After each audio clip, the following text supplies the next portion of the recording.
blend of different small businesses, medium-sized farm, tourism, innovation, all of those together. And I actually think that's what a healthy economy looks like. Yeah. We have in this country 118 million households. About 27% of those households are on some level food insecure. Yeah. We see it a lot on a local level. This is a very personal thing for me. These folks are, you were talking before about the powerless. These are completely powerless. These are folks who, they're not frustrated, they're numb. And as a representative in Washington, in a Republican-controlled House, what happens here is I will get people come into the pantry the third week of the month. First couple of weeks are kind of quiet. The third week of the month, they really come in because their food stamps have run out. When I first started, that was the last week of the month. And what's happening is that their food stamp allotments are being cut back. And these are working poor folks. I mean, these folks who work in supermarkets who check out food that they can't buy themselves. And what can you do as a Democrat in a Republican House that constantly cuts back? Because these are people who don't contribute. These are people who sometimes can't even vote. So they're purposely aimed at as we can hit them because they're powerless. Yeah. What can you do? One is I can vote the right way on programs supporting absolutely critical, humane programs to support food stamps. A second thing, yes, and your point is exactly, not exactly right. I'm determined to have a Democratic-controlled Congress, but I'm not counting out and not planning on it. The second thing is, this is what I really believe. I want to meet with you and have you tell me, whose voice can I take to Washington? Actually, to Washington. Who wants to go? Because if we don't make this real and concrete for people in Washington who are just living outside reality, we're going to keep having the same kind of programs. Because if it's out of sight, out of mind, they're just, as you say, okay, they're not in my voting model. It's a huge problem. And when I talk about raising up people's voices, I mean really raising up people's voices who are truly shut out, who are working and sleeping in the Walmart parking lot because they can't afford a place to live, working by getting food stamps because the work isn't paying enough, and that if we don't face directly this incredible crisis of daily lived poverty, we're lying to ourselves about our society. But thank you for your work. Yes, sir. Good. I'm really your royal opposition, so I have to be honest. I'm a Republican. That's great. Okay. I agree with you on three things. For the trade, NAFTA, China, and Common Core. We kind of got that together. Yeah. But the other ones I got a question on. You talk about no dependency on other countries. Yeah. Energy has always been our dependency on other countries. We've been in the Middle East, and we used to say we got all these wars, it was about oil. Okay? But Bush said it, it's all about oil. Yeah. We did fracking, easy, and we have made this country energy independent, 12 million barrels a day, whatever, I'm looking at the statistics. I think we need to have another look at reasonable fracking because we want to stay independent. That's just a thought, you know, that before. Bill Clinton said, it's the economy, stupid. Yeah. Okay. He respected the economy. You, sitting back here, you make me nervous. You're like, you want to bust everything. I'm going to tell you, again, I think Roosevelt, you want to bust all the monopolies. Yeah. If business doesn't make a profit, why would they go into business? Why would somebody, if I'm not making money, whether it's General Motors or the gas station down the corner, why would I want to do it? Great. Okay, so I think we need to really look carefully at the economy, because the economy here is what saves us. If Wall Street has a hiccup, and everybody complains about Wall Street, evil Wall Street people, They come up here, they build these, I don't say crazy houses, these fancy houses, spend their money, and that's where a lot of our economy is. Okay, so I'm a little cautious about beating somebody up, you know, it's you know, especially, you know.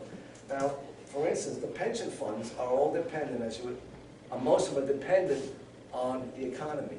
You know, and I get my teacher's pension fund just like some of us here, and I read, and I'm amazed how well they invest the money. But it's the economy, okay? It's again, it always goes back to the economy, and I'm a little, you know, you know, you make me nervous when you say economy, because I want to nurture the economy. The economy is going to bring us up. When you talked about the offshore people with the tax money, it's 39% tax you want. They've already been taxed. They made the money overseas. They didn't sneak it out overnight. They want to bring it back. Why don't we get together and all say, let's give them, all right, give me 10%, give me 15%, and invest it in America. Build a building, if they want to do that. Spur the economy. We're the highest paid corporate tax in the world. The communist Chinese are more capitalistic than we are. We have an economy that is so I want to say overregulated. I want to see sensible regulation. I don't want unsensible regulation from the 40s we got a super funds out of it, okay? You know what I mean by super funds? Okay. So we need sensible regulation, whether you're Republican or Democrat. It doesn't matter. And basically, you know, like a coal, you know, fracking, you may be against it.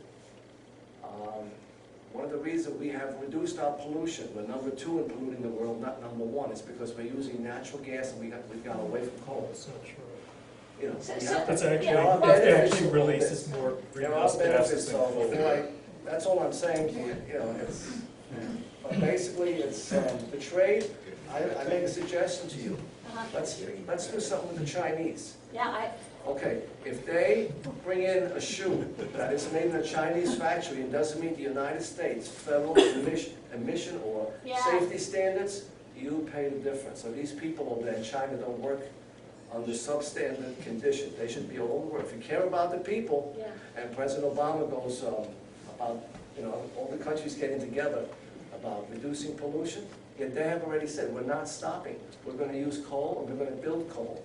If you want to do it in America, I find that, and that ties us up. So I don't mean to, Yeah, okay, that's it. I don't, so like I said, 3 things I agree with you on, the other ones I question. Well, first of all, thank you, and thank you for coming. Like, this is the point, actually. I actually think, and you and I could probably have a much longer conversation that is respectful and serious about things that we disagree about and things that we agree about. And the areas I think where there's the most room for conversation are the areas where you and I really agree. We disagree on the means. So I think you and I both are looking at energy independence as absolutely critical. I see the future through the ways that I pointed out. You saw the future through a different way. But we can share a goal of energy independence as a serious goal. Something we're never going to agree on. And that's okay with me. We can still have dinner. We can still, you know, that's really important. And I actually think if we're going to bring this country back together, it has to be deeply respectful debate. So I'm going to, you've raised a whole bunch of issues. I want to address one that I think is really important because I don't know that I can convince you, but I'll tell you how I think about it. Because I completely agree with you that having a thriving economy is our core job and my core job. I completely agree with you. Here's what I worry about. I worry about the incredible concentration leading to fragility. Basically, like, we have too big to fail banks still. That's a problem. And I gotta tell you, it's a problem for the farmer of the middle when speculation leads commodities prices going up and down and you can't take that wild ride. So one of the things that I care a lot about is having a more stable, thriving economy and a less fragile economy. So you can't just knock it over because JP Morgan goes under. You can't knock it over because there's a problem with Comcast or Time Warner. I really believe in open markets, in competitive markets, in capitalism. What I think is that these monopolies are actually getting in the way. And they are not competitive. They're not competing. Because basically, the big, you know, if if you had an ice cream stand and you had access to the discount window the way JP Morgan does, you'd make $1 million pretty quickly. So they're not fairly competing. So I think this is a longer conversation, but I don't think this falls on left-right lines, the monopoly question. I don't think there's anything left or right about it. I think we have a real problem. So I am going to keep, and it's okay if you never vote for me. I am going to keep reading up on some companies that I think aren't participating in the market economy. I don't know that I blame them for it. I blame us for not having fair rules. The same way that you want fair rules in any market, you should have fair rules that allow for real competition. But thank you for your comments. Thank you for coming. Yeah. I guess I have three. I was You guys are not shy. I was surprised with the Questions they third ask you, nobody highest answers. corporate tax cut. Oh, sorry, 39.1. Yeah, 39.1, we're not. yeah. Number one is United Arab Emirates, and Chad is number two. The other thing is, Teddy Roosevelt's going to come in here, and he's not happy. You guys got to stop quoting him. He did not believe all trusts were bad. He believed there were good trusts, and he believed there were bad trusts. He did not want to break up all monopolies. You're right. And Taft broke up more I monopolies. know, I'm more of a Taft. Yeah, I know. Yeah, so you got to keep saying that, because Teddy gets such good press. Listen to me on. So my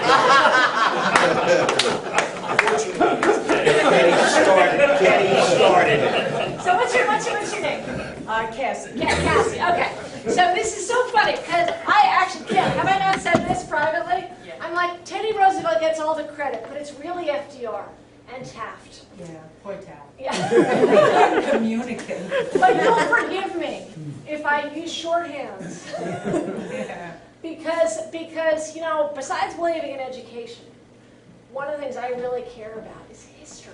I wrote a whole book about the Constitutional Convention and what happened in that Constitutional Convention and how much the people at the Constitutional Convention were worried about corruption. That was the big fear. They didn't want to become like the corrupt England and the corrupt France. There's so much wisdom in our history, which isn't to say anybody was ever perfect, and never were. But there's so much wisdom, and I think even introducing these ideas from our history so people don't feel like the horse has left the barn, the train has left the station, there's nothing we can do. Let's become numb. I don't want people to be numb, and one of the things that history does is it wakes you up to other possibilities.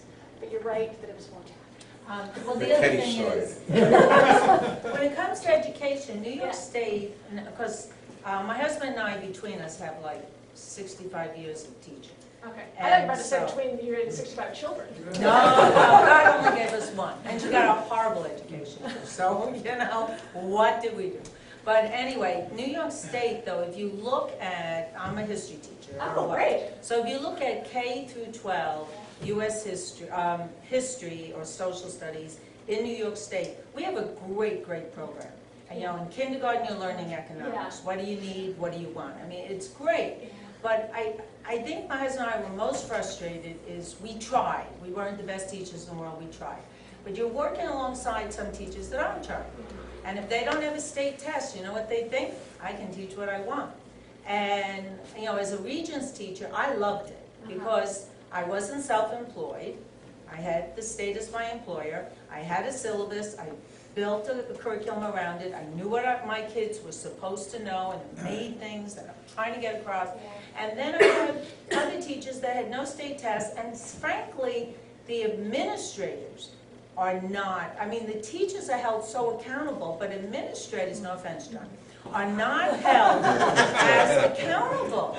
And so the administrator in our school with the mentor program appointed the Spanish teacher next to me. I was mentoring her because her mentor teacher was the kindergarten teacher. Because the kindergarten teacher was friends with the superintendent, and she would get extra money for doing it.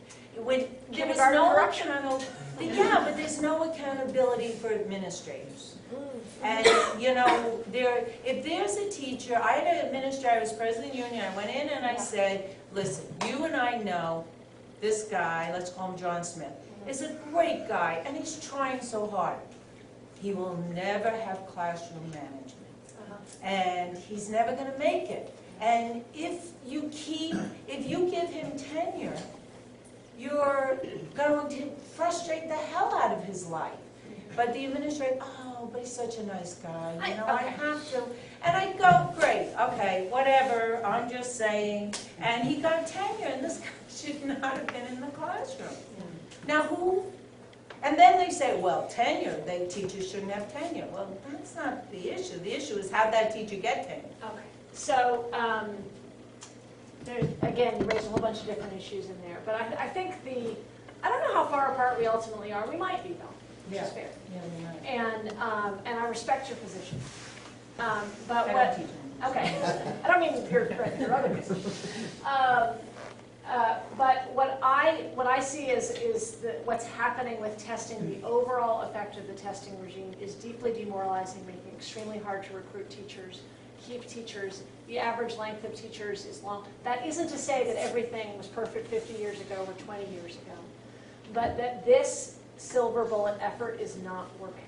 I do believe that some of the curriculum that's been developed should be allowed to be used, and teachers who want to use it, I've talked to math teachers who love it. I've talked to math teachers who hate it.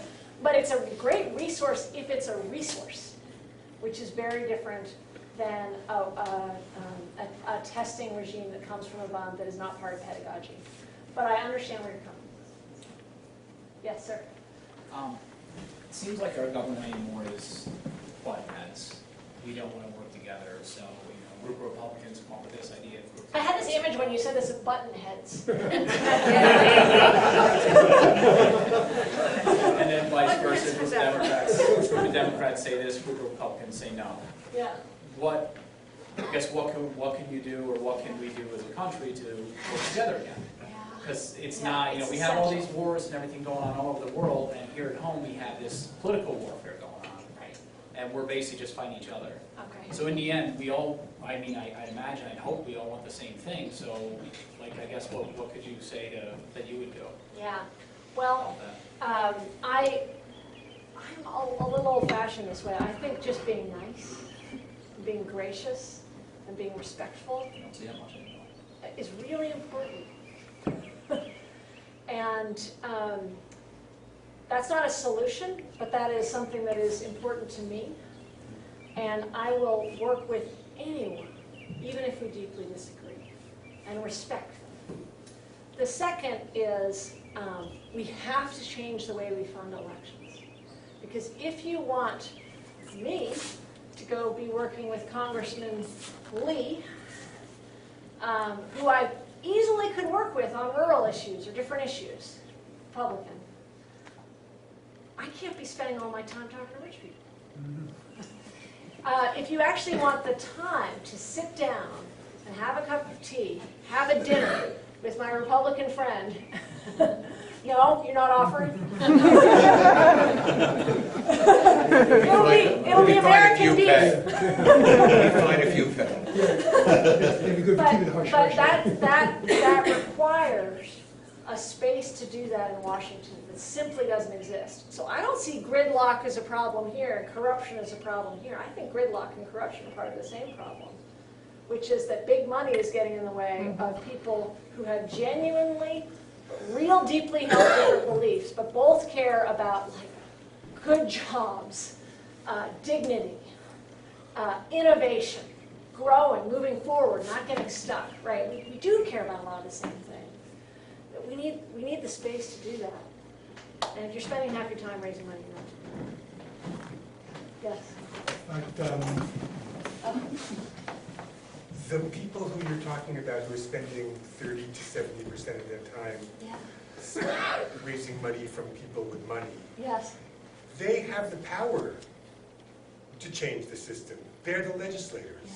So, where is this change? I mean, if the system is so deeply corrupt that the people who are being corrupted want to be corrupted, and the people who are corrupting want to corrupt, where do you break into this to end this? Well, I have an idea. There's a candidate running for the 19th congressional district. How does change ever happen?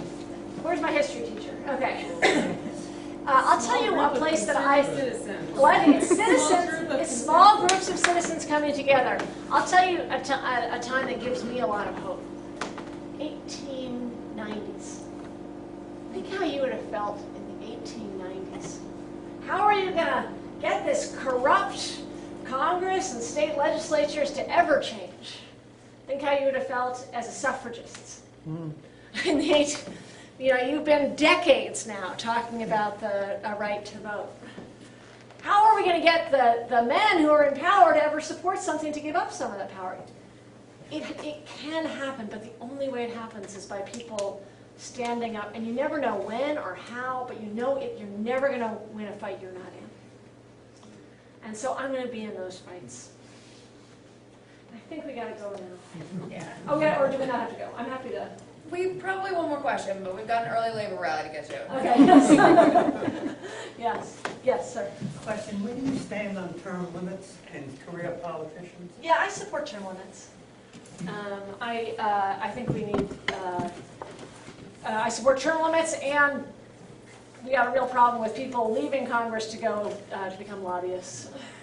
Over 50% of Congress members do that now. That's a huge problem. The term limits take away my right of choice. I like Chuck Schumer, I want to keep voting for him. I like Kristen Gillibrand, I want to keep voting for him. You're taking away my right to vote for them. Yeah. If you don't like them, don't vote for them.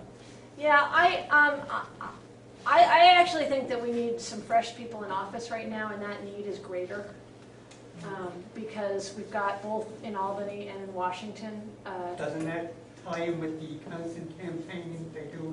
Yeah. $200 for the next election and the next election? Yeah, so I do support term limits. I know a lot of Democrats, not all Democrats do, but I do. I think it's important at this time. But wouldn't public financing mitigate some of that? So Yes. that I support both. legislators are not spending all their time Yeah. fundraising for their next campaign? Absolutely. But let me just be clear. I think we are in a historic moment right now in our democracy. And when I say historic moment, a historic crisis, a democratic crisis. And we need to bring a lot of tools to bear to take on a system that isn't working.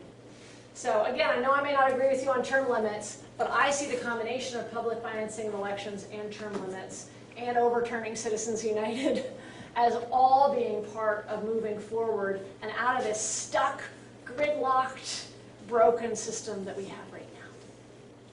I don't want to end on that note.